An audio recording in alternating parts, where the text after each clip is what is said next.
Gjesi. Mirëmëngjes Brisela. Mirëmëngjes ty. Nga Gjiri i Lalësit. Okej. Presim edhe një moment. Mirëmëngjes, nga Katerina. Mirëmëngjes. Mirëmëngjes. Mirëmëngjes Marcela. Mirëmëngjes Iglesia. Mirëmëngjes gjithëve. Mirëmëngjes Dorina. Mirëmëngjes Dorina. Sot është ditë e bekuar, a? Sot është bërë qit. Ikli shikoj një logo si për kokës tënde dhe Make Money Organization. Po. Dhe sheka. Si keni kaluar? Mirë. Super. Okej, ora është 9 fiks, kështu që respektojmë të gjithë pjesëmarrësit që kanë ardhur dhe fillojmë me tematikën e ditës. Po bëj një share të prezantimit.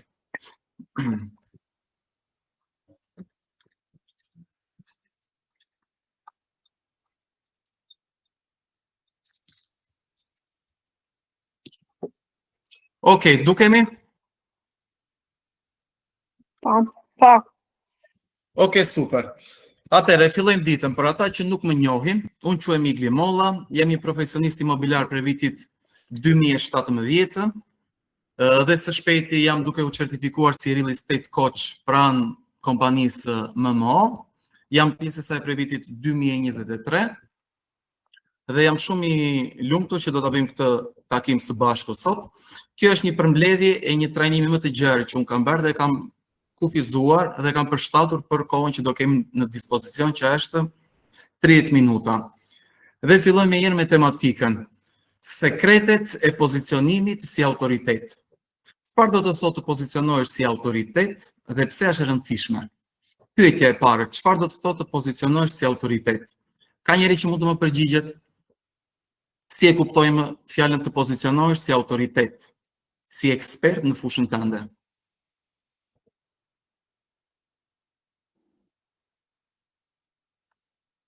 Ka ndonjëri? Të prezantohesh si faktor, pra që njerëzit të kenë nevojë ose të ndjenë nevojën për të marrë mendimin tënd. Bukurim, të ndjenë nevojën për të marrë mendimin tënd. Atëherë, pozicionimi si autoritet, gjëja e parë që duhet të kuptojmë është që është një strategji e mirë menduar dhe nuk ndodh rastësisht, por është një rezultat i një sër hapash të cilat ndërtojnë vizibilitetin në treg, ndërtojnë besueshmërinë në fushën tonë dhe e përdorin këtë lloj influencë për të rritur biznesin dhe për të bërë një impakt të madh.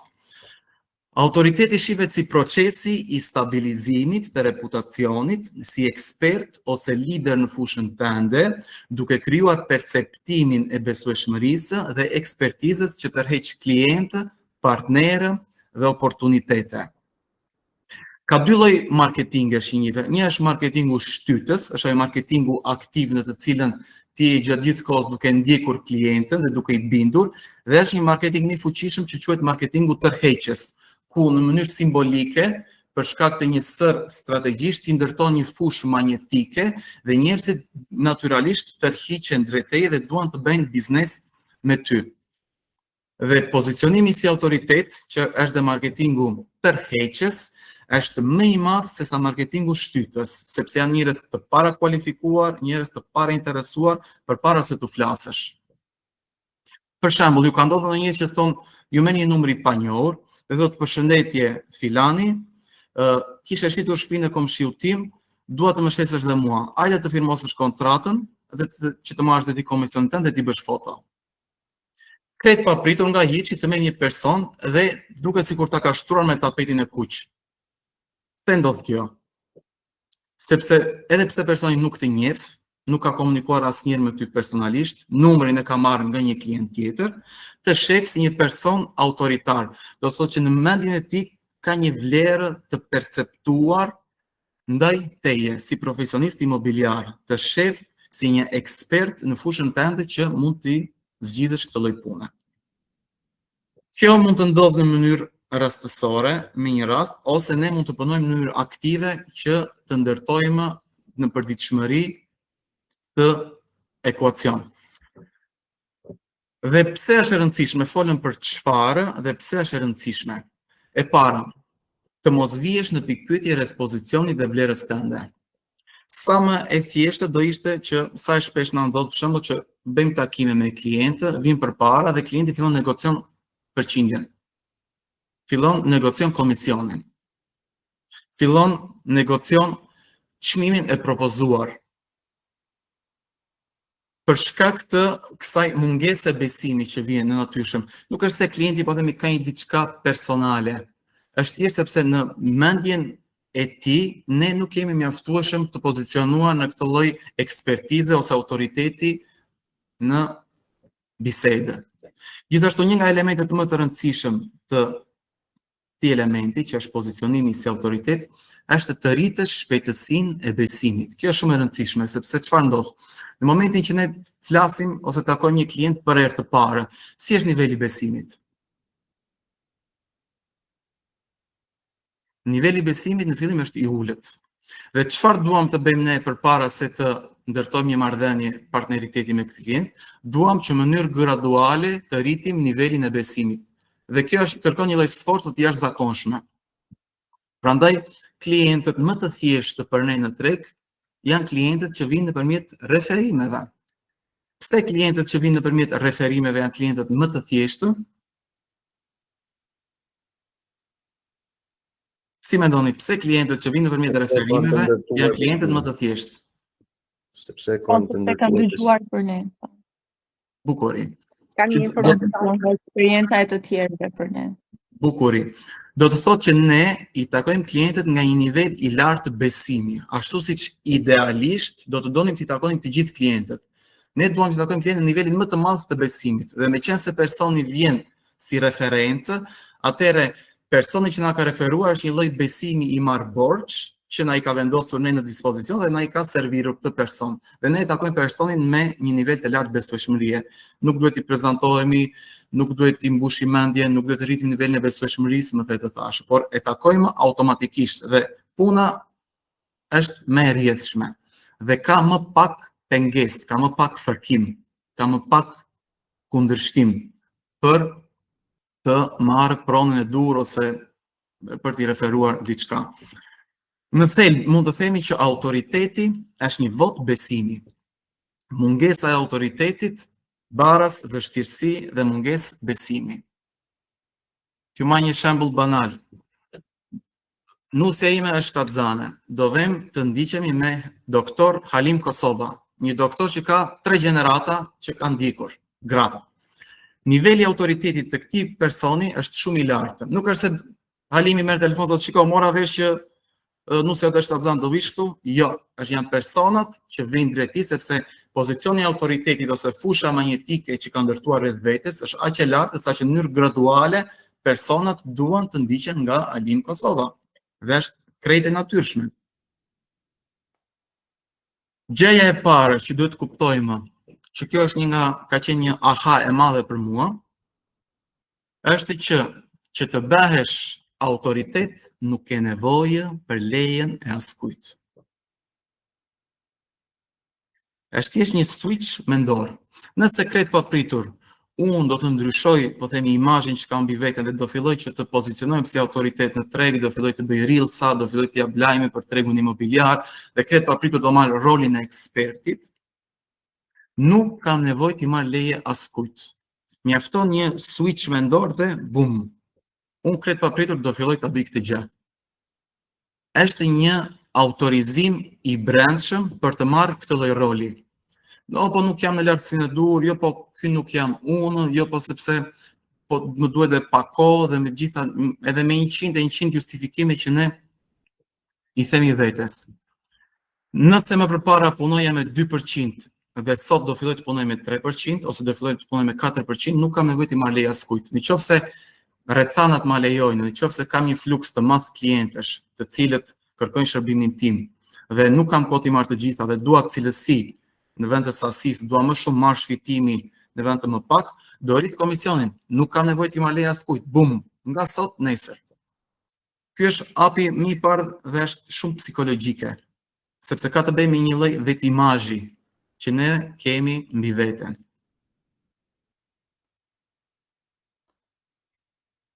Dhe siç thamë, forca më e fortë në personalitetin njerëzor është nevoja për të qëndruar konstant me mënyrën se si e shohim veten. Forca më e fortë në personalitetin njerëzor është nevoja për të qëndruar konstant me mënyrën se si e shohim veten. Vetimazhi që kemi mbi veten kontrollon sukseset dhe dështimet tona.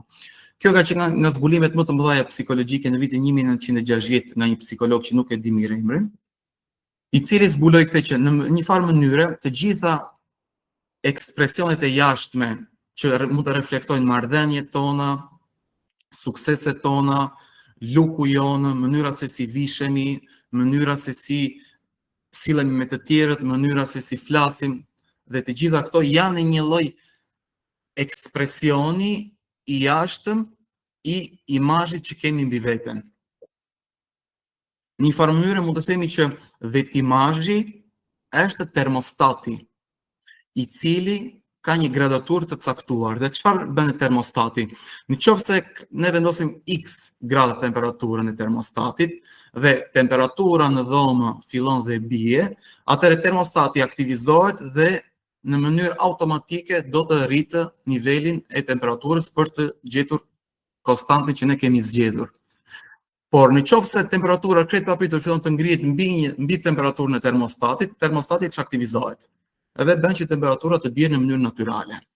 Ky është vetimazhi jonë. Nëse unë jam stabilizuar si një agent, po themi që gjeneroj x mijë euro në vit, nëse filloj vitin keq dhe krejt papritur nuk jam nivelin e dur, atëherë ai drive, ajo motori i brendshëm më shtyn përpara që unë të arrij objektivin, sepse unë nuk jam një klient, unë nuk jam agent që jam kaq keq. Po njëkohësisht, nëse unë kaloj mbi një nivel të caktuar, bëj një vit shumë të mirë dhe kaloj mbi një nivel të caktuar, sapo marr komisionet e para, sikur automatikisht bie drive, se them, unë arrit atë, unë ky jam në një farë mënyrë. Ky është vetimazhi, ky është ai avatari që unë kam ndërtuar në mendjen time, dhe ky avatar reflekton rezultatet e mia. Dhe pastaj ndonjëherë mund ndodhë që ky termostat ulet akoma dhe më shumë, thuat do ta bëj disi më realiste, jo pse tregu kështu, jo pse tregu ashtu, dhe gradualisht rezultatet reflektojnë vetimazhin që kemi mbi veten. Dhe kjo është një nga elementet më të rëndësishëm në çdo lloj fushë të jetës. Çdo projekcion i jashtëm reflekton bindje, besime dhe vetimazhin që ne kemi së brendshmi.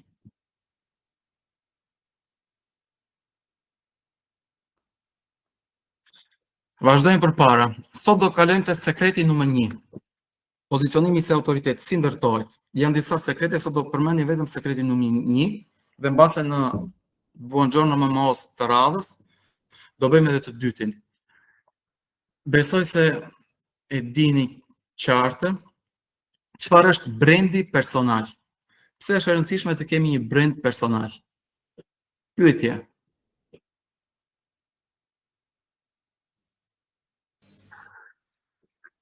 Pse është e rëndësishme të kemi një brend personal? Mundem? Na identifikon më mirë. Po. Na identifikon më mirë. Bukuri. Tjetër arsye? Atëherë krijimi një brendi personal, gjykoj, ndikon dhe tek siguria që i jep klientit, tek serioziteti i punës që realizon, tek korrektësia, ka shumë elemente të cilat duke krijuar brendin personal dhe duke krijuar, planifikuar strategjit, të cilat do t'i ndjekësh në vazhdimsi dhe do ta kesh të njëjtën vizion dhe mision gjatë krijimit të brendit tënd personal, dhe klienti ndihet më i sigurt për të bashkëpunuar, referuar, dhe kjo barazohet me sukses pastaj gjykoj. Bukur, klienti ndihet më i sigurt. Tjetër, ka ndonjë mendim tjetër? Mendoj se Rritjen e vazhdueshme. Urdhro? Lejon rritjen e vazhdueshme. Pra nëse krijon hapësirën për të rritur në mënyrë të vazhdueshme. Një nga arsyet që duhet të kemi një brand personal është sepse çfarë ti bën do të ndryshojë. Ajo që ti je, jo. Njerëzit blen nga njerëzit. Një farë mënyre klientët duan të lidhen me personin në një nivel njerëzor, personal, e cila është akoma dhe më e fuqishme në treg. Gjithashtu, pjesa e besueshmërisë. Për shembull, le të themi që janë dy faqe, ku diun, Instagrami. Njëra është e një agenti i cili në postimet e veta ka 100% vetëm prona. Vetëm foto shtëpie, foto toke, foto vile, foto kështu, 100 është uniforma. Është një-dimensionale. Nuk ka asnjë gjë tjetër përveç saj.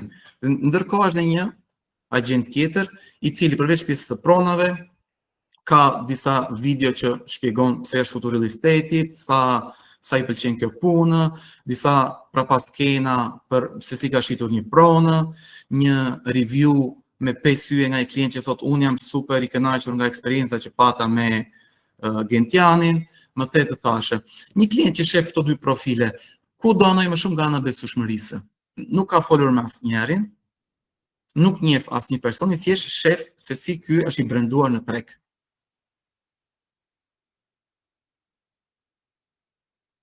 Sigurisht që të dytin. Nga do anoj nga ana njerëzore, në mënyrë natyrale. Pas një lloj përpjekje, të dy janë virtual. Tek profili i dytë, unë personalisht do zgjidhja profilin e dytë.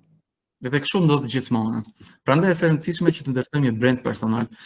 Si të kemi një brand personal? Brandi personal është si puna e këtij vetë imazhit dhe këtij pune avatarit që ne krijojmë në mendjen tonë dhe vendosim se si do ta përcjellim mesazhin e brandit tonë si profesionist imobiliar në treg. Dhe pyetjet esenciale që na ndihmojnë të ndërtojmë një brand personal janë: kush je? Pyetja e parë. Në një farë mënyre me mesazhet tona nëpërmjet brandit ton, nuk po flasim këtu për pjesën e logos, e më the të thash, edhe ato janë elemente. E rëndësishme është mesazhi esencial. Kush je? Çfarë mund të bësh dhe cilat janë rezultatet e pritshme? Kur mund ta bësh dhe sa do të zgjas? Ku e jep shërbimin tënd? Se e bën? Si e realizon atë? Këto janë gjëra shumë interesante. Për shembull, nëse unë po themi kam mesatarin e shiljeve të pronave brenda një arku kohë 3 muaj dhe unë synoj kontrata ekskluzive 4 mujore, atëherë një element brandimi mund të jetë shes pronën tënde me kontrata ekskluzive brenda 4 muajve. Ky mund të jetë një hook, një mesazh që përdoret në mënyrë të vazhdueshme nga një agent imobiliar i cili mesatarin e shitjes së pronave ka 3 muaj dhe synon kontrata ekskluzive. Kush je? Mund të flasësh gjerësisht për pjesën e historisë. Personat lidhen me historitë. Historitë krijojnë brende. Për shembull, marrim një brand të madh ndërkombëtar që është Elon Musk.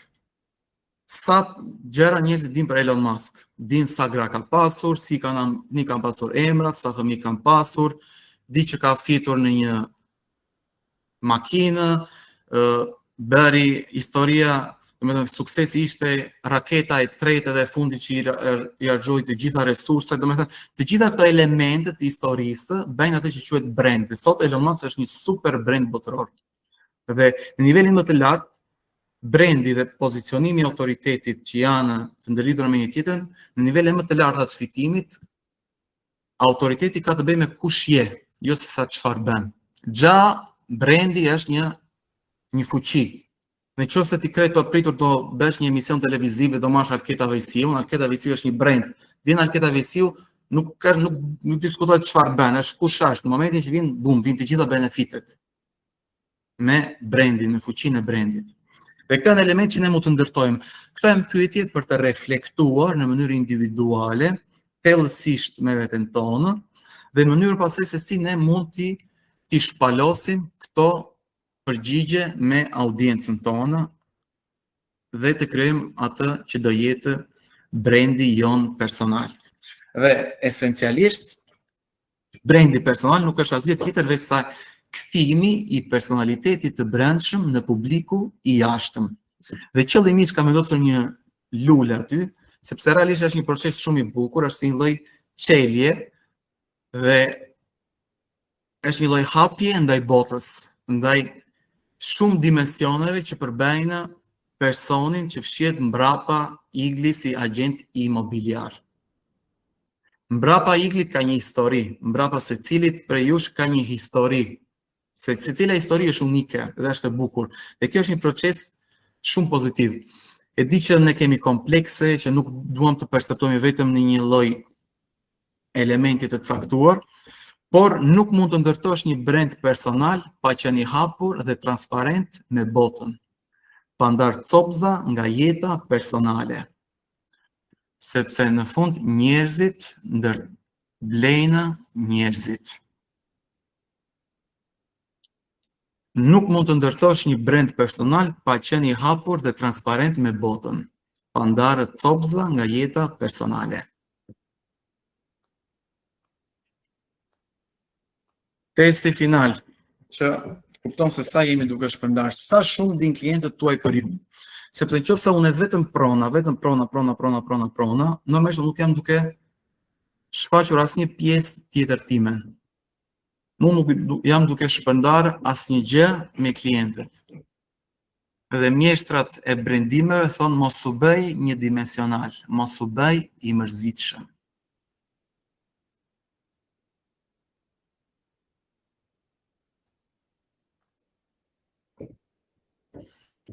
Mëso si të hapesh dhe lere tregun të shohë kush je. Sa më i hapur dhe transparent, aq më i fortë bëhet brendi personal. Copzat e jetës që shpërndajnë janë pika afrimiteti me njerëzit, jo në nivel biznesi, por human dhe njerëzor. Ju të tregoj një rast që më ndodhi para disa ditëve. Unë pas here ec në profilin tim macen, sepse unë kam një mace Turkish Angora në shtëpi. Është një klient i cili ishte neutral, po themi, nuk ishte marrëdhënie e nxehtë, e ngrohtë, pas marrëdhënie ftohtë, thjesht ishte një marrëdhënie neutrale. Dhe ai kishte në fotoprofilin një fotografi mace dhe në telefonat e radhës që bëra, krejt natyrshëm lindi një bisedë drejt maceve dhe 7 minuta fol për macen.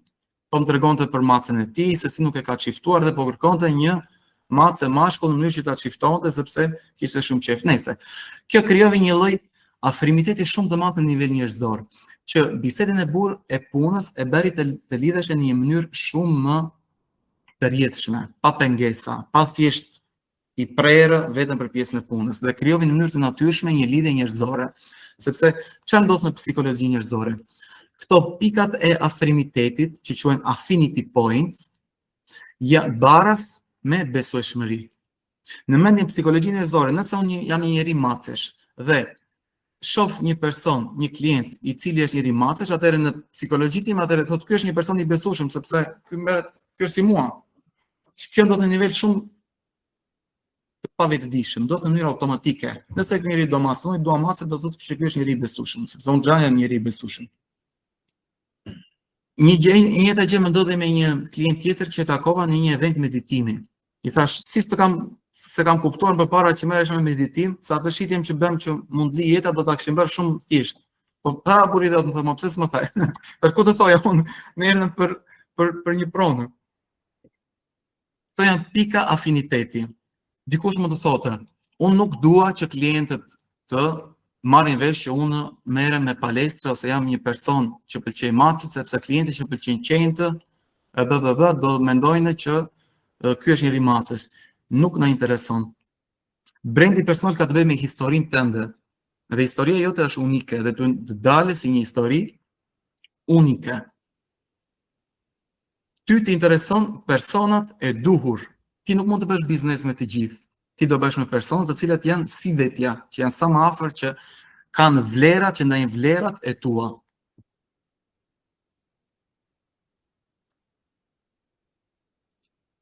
Okej? Pozicionimi është gjëja më e rëndësishme që mund të bësh për të rritur vlerën e perceptuar në treg, sepse perceptimi i jashtëm i klientit baras realiteti. Vlera e perceptuar është më e madhe se sa vlera reale. Kjo ka qenë një revolucion kur e kam kuptuar thellësisht për mua, sepse nuk ka rëndësi se sa vlen, po se sa rëndësi ka klienti që e percepton vlerën tënde. Do t'ju tregoj një eksperiment që është bërë në vitin 2018 në New York. Behold, Palessi. We built a fake luxury store in Los Angeles and filled it with Payless shoes. The guests at our grand opening party had no idea. Guests invited to check out what looked like a luxury shoe shop. They're elegant, sophisticated. I just think it's so classy. And I could tell it was made with high quality material. A $35 shoe going for $645, an 1,800% markup. Store owners sat on their heels as fashion influencers emptied their wallets. I would pay $400, $500. Yeah, people are gonna be like, where'd you get those? Those are amazing. Then they're let in on the prank. These are actually from Payless. You've got to be kidding me. Shut up.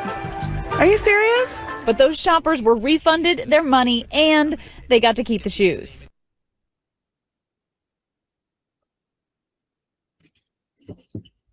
Ky është bërë në një New York, është apo një brand nga Payless që ka relativisht gjëra të lira.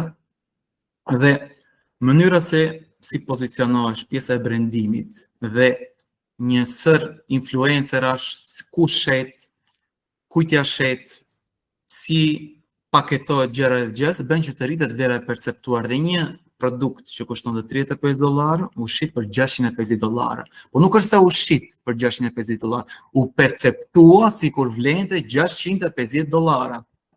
Kjo është strategjitë se si brandet më të mëdha, qoftë edhe Prada, Gucci që janë origjinale, të cilat kanë marrë shfitimi nga 11 deri në 30 herë mbi koston, vlerën e produktit.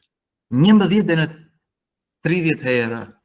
Apple i fiton 12 era koston e iPhone-it, 12 dhe 13 era. Askush kur del Apple i ri nuk vjen në pikpyetje të thotë pse unë do paguaj për një produkt që e ka koston kaq pak, sepse është brendi, dhe është fuqia e brendit, dhe është fuqia e pozicionimit në treg.